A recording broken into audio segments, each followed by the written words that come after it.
Hello everyone, नमस्कार आप सभी को। देखिए, लंबे समय से सभी जीडीएस वेट कर रहे थे कि उनको फाइनेंशियल अपग्रेडेशन मिलना चाहिए। तो ministry of communication department of post के 15 मार्च 2024 के सर्कुलर के अकॉर्डिंग मिनिस्ट्री ऑफ फाइनेंस ने इसको मंजूरी दे दी है और डाक विभाग द्वारा ये सर्कुलर भी जारी कर दिया गया है, जिसमें कि 12, 24 और 36 ईयर्स कंटिन्यूअस काम करने पर जीडीएस को फाइनेंशियली अपग्रेड किया जाएगा, फाइनेंशियल अपग्रेडेशन उनको दिया जाएगा। देखिए, ये जो प्रयास सार्थक हुआ है, ये जीडीएस यूनियन ने भी काफ़ी प्रयास किया और सभी जीडीएस साथियों ने मिलकर काफ़ी प्रयास किया, काफ़ी फाइट की, तभी ये संभव हो पाया है। जीडीएस की काफ़ी सारी मांगे थी, उनमें से एक ये भी था, ग्रांट ऑफ फाइनल अपडेशन। हालांकि अभी और मांगे पूरी नहीं हुई हैं, बट ये एक उनमें से मांग है जो कि पूरी हो गई है। तो इसलिए हम सभी को हैप्पी रहना चाहिए, हैप्पी होना चाहिए कि चलो एटलीस्ट कुछ ना होने से अच्छा है कुछ तो हुआ। देखो, हमेशा ना चीज़ों को पॉजिटिव लेना चाहिए, नेगेटिव नहीं लेना चाहिए। नेगेटिव लोगे तो हमेशा दुखी रहोगे, कभी भी खुशी मिल ही नहीं पाएगी। जब से ये नोटिफिकेशन आया है तब से पूरा हल्ला मचा हुआ है, कहीं भी देख लो तो यही बात हो रही है कि ये एक लॉलीपॉप है गवर्नमेंट का और इसमें कोई भी फ़ायदा नहीं है। इसको देने के लिए तो गवर्नमेंट ने इतने सारे अलग से क्लॉजेस लगा दिए हैं, जैसे कि कंटिन्यूस एंगेजमेंट वर्ड दे दिया है, unauthorised absence, put off duty, pendency of disciplinary and criminal proceedings, currency of any minor major penalty. तो देखिए, गवर्नमेंट कोई भी रूल लागू करती है तो उसको कोई नाजायज़ फ़ायदा ना उठाए, उसका कोई भी मिसयूज़ ना हो, तो इसलिए कुछ टर्म्स एंड कंडीशंस भी दिए जाते हैं कि गवर्नमेंट एम्प्लॉई इस दायरे में रहकर काम करे, जिससे कि ऑफिस का एंड पूरे डिपार्टमेंट का डेकोरम भी मेंटेन रहे, डिसिप्लिन भी मेंटेन रहे और काम भी सही तरीके से चलता रहे। क्योंकि गवर्नमेंट हमें पैसा ही काम का दे रही है, तो वो कुछ ना कुछ टर्म्स एंड कंडीशंस तो रखेगी ही। तो इसलिए हमें इससे जो है बिल्कुल भी निराश नहीं होना है, इसको पॉजिटिवली लेना है। और काफ़ी अच्छा ये हुआ है, क्योंकि देखो वो कहते हैं ना, कुछ ना होने से अच्छा है कुछ तो हुआ। तो मतलब कुछ ही नहीं, ये काफ़ी अच्छा हो गया है, पहले से तो काफ़ी बेटर हो गया है। और जीडीएस के हितों को ध्यान में रखते हुए ही गवर्नमेंट ने ये फैसला लिया है। और इसमें बहुत सारी ऐसे पॉइंट्स भी हैं कि जिसमें जीडीएस के लिए ट्रांसपेरेंसी रखी गई है कि कोई भी ये जो स्कीम है इसको इम्प्लीमेंट करने में भ्रष्टाचार वगैरह ना हो। तो जीडीएस को भी बहुत सारे अधिकार दिए गए हैं। तो इस वीडियो में हम सभी मेन पॉइंट्स पर बात करेंगे कि क्या है ये स्कीम एंड किस टाइप से जीडीएस एम्प्लॉयज़ को इसका फ़ायदा होने वाला है। इसका बेनिफिट लेते टाइम आपको किन किन बातों का स्पेशली ध्यान रखना है, और अगर आपके अगेंस्ट कोई भी इनजस्टिस होता है, कोई भी अन्याय आपके खिलाफ होता है, तो आपको क्या करना है और किन किन जीडीएस को इसका लाभ मिलेगा, कैसे कैसे मिलेगा, कितने अमाउंट आपको पर मंथ मिलेगा, कितना पर ईयर मिलेगा, किन किन बातों का आपको ध्यान रखना है, ये सभी पॉइंट्स पर हम इसमें चर्चा करेंगे। तो चलिए अपनी वीडियो की तरफ आगे बढ़ते हैं। बट आगे बढ़ने से पहले आपसे रिक्वेस्ट है कि अगर फर्स्ट टाइम हमारे चैनल पर विजिट कर रहे हैं या फिर अभी तक चैनल सब्सक्राइब नहीं किया है तो कृपया करके चैनल सब्सक्राइब ज़रूर कर लीजिए।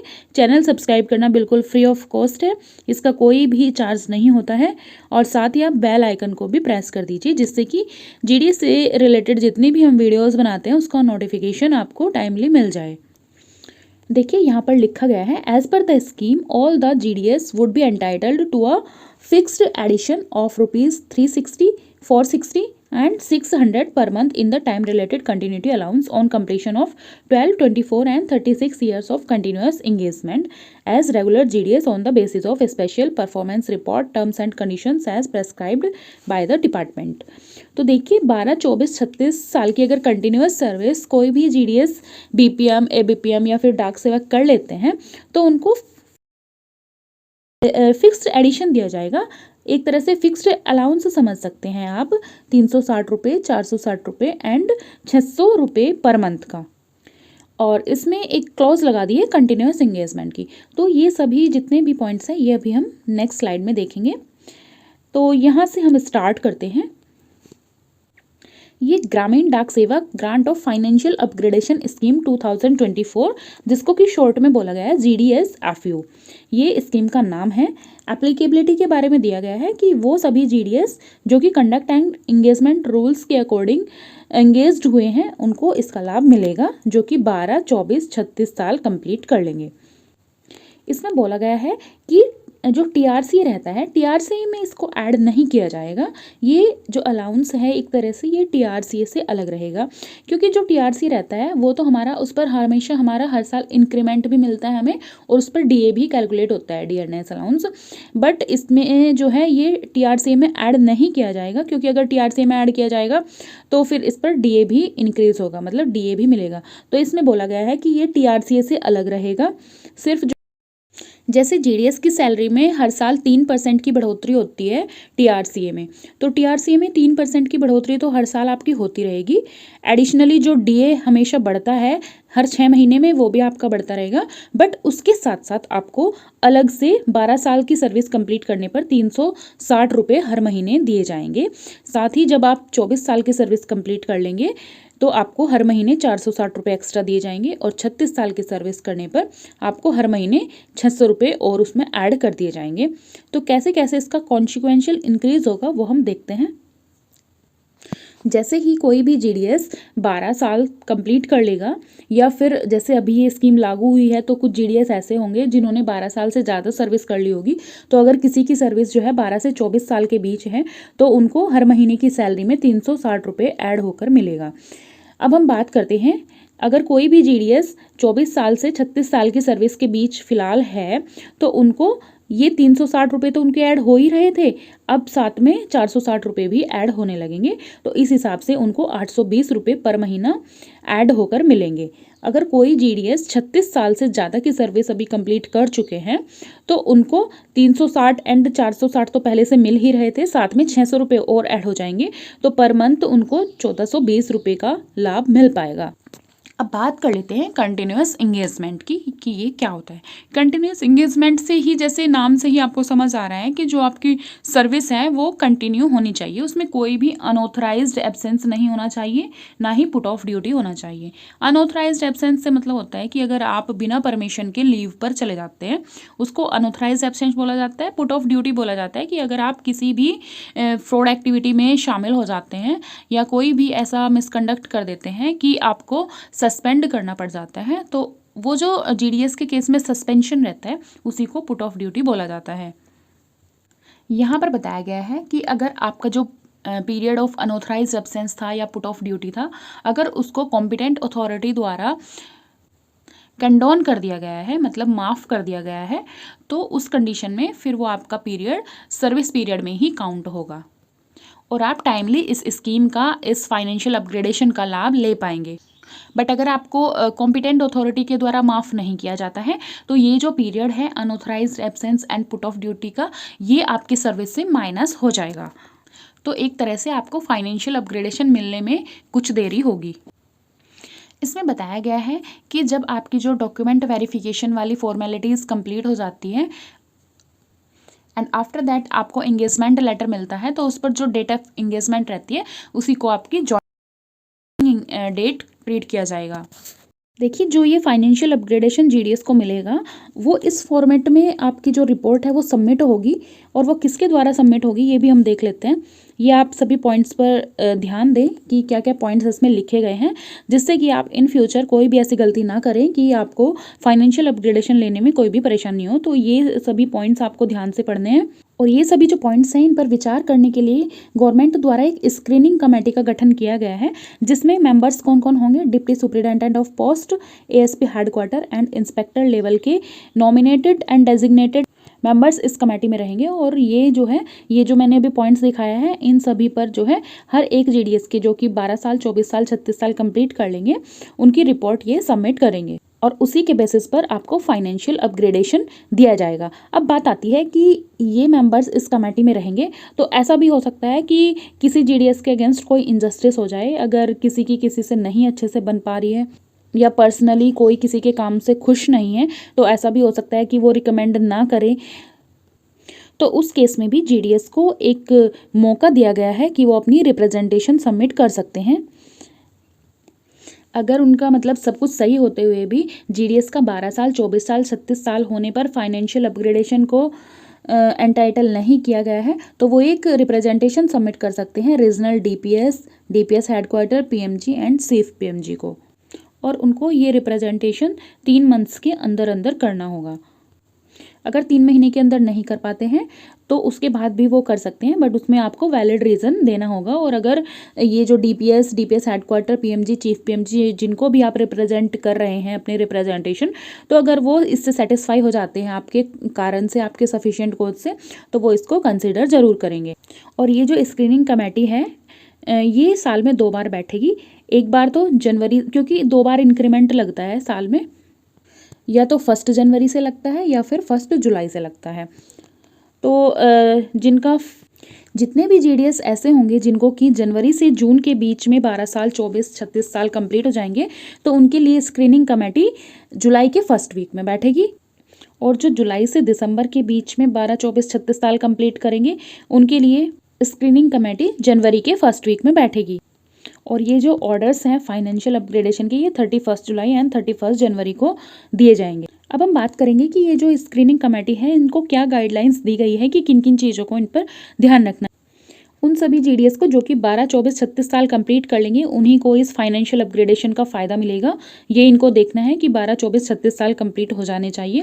सेकंड थिंग ये है कि जो जीडीएस हैं उन्होंने डाक कर्मयोगी ई लर्निंग प्लेटफॉर्म पर अपनी रिफ्रेशर ट्रेनिंग कंप्लीट कर ली हो। तो ये बहुत ईजी रहती है, डाक कर्मयोगी प्लेटफॉर्म पर ट्रेनिंग कंप्लीट करना कोई भी एज सच हार्ड काम नहीं रहता है। आजकल के जो स्मार्ट एकदम जीडीएस आ रहे हैं, पढ़े लिखे अच्छे से, तो उनके लिए ये कोई भी हार्ड काम नहीं है, ये चुटकियों का खेल है और आप लोग सब कर सकते हैं, आई नो वेरी वेल। और अगर इन केस किसी भी कारण की वजह से आपने ये ट्रेनिंग कंप्लीट नहीं की है, तो इससे मतलब आपका जो ये फाइनेंशियल अपग्रेडेशन है ये रोक नहीं दिया जाएगा, बट इसमें ये तब तक नहीं आपको दिया जाएगा तब तक कि आप ये ट्रेनिंग कंप्लीट नहीं कर लेते हैं।